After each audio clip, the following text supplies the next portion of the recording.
Hello, FlossTube people. I thought I would have a conversation with you today about some of my favorite projects from this past Christmas, this year and last year, and some Valentine things, and also the Three Kings update. So here we go.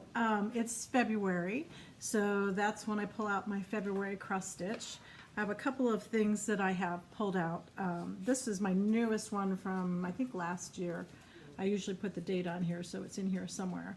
But this is probably the one I'm going to use. It displaced this one, which was just a heart. I'll probably find a place for that. And then I had one from 2010 that I did.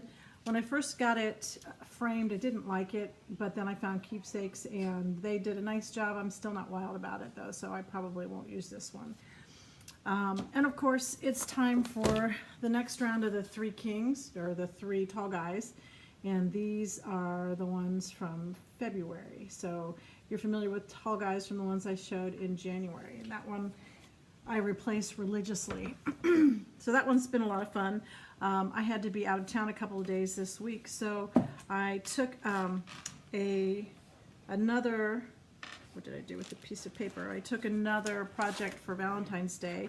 It was this one, and I didn't like the font here, so I just made the heart and the thread.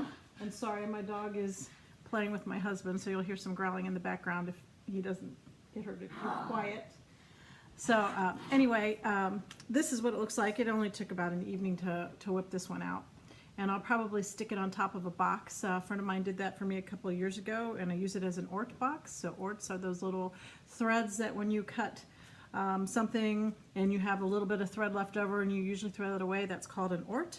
And so that'll look nice next to the chair where I stitch, and that's what I'll probably do. As for my favorite project for Christmas, it has been, in the last couple of years, these Just Nan mice. It comes with the buttons and the beads and the thing they use as a tail and the instructions for putting it together. And I want to say that I am not a sewer, I am a stitcher. So if I have to sew, I probably will send that out to somebody to do. But I saw this little Santa mouse and I just thought it was the cutest thing in the world. And so I took a chance, and I could do everything by hand, so that worked for me. And basically you do all the stitching, so it doesn't take too long to do the stitching. You can see there's some bead work here at the bottom.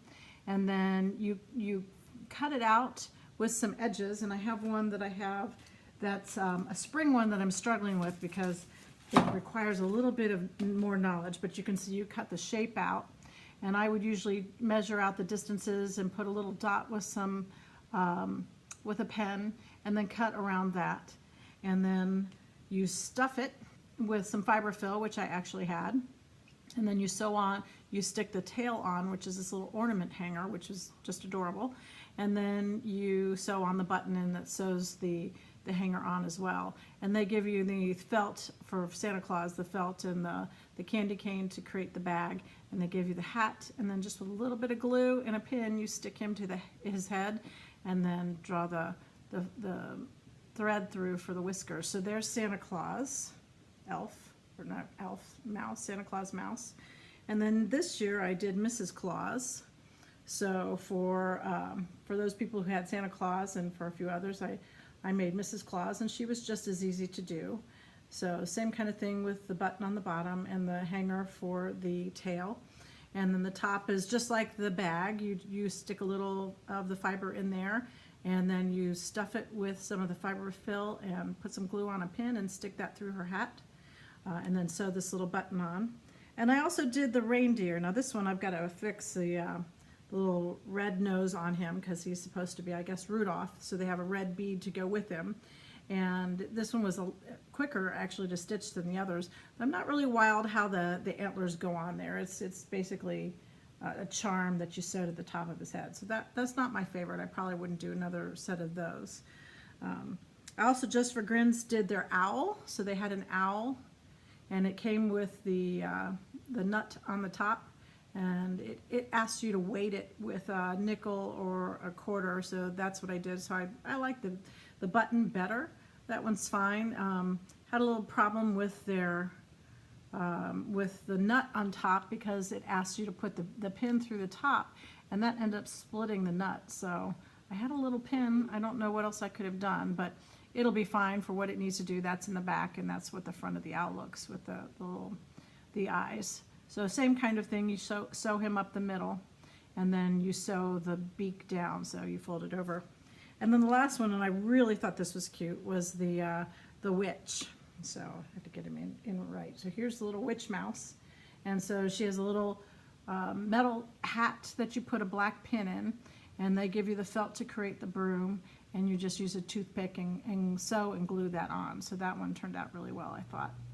And the last one that I'm doing, you can see all the detail of the ghosts and the spiders. So that was very cute.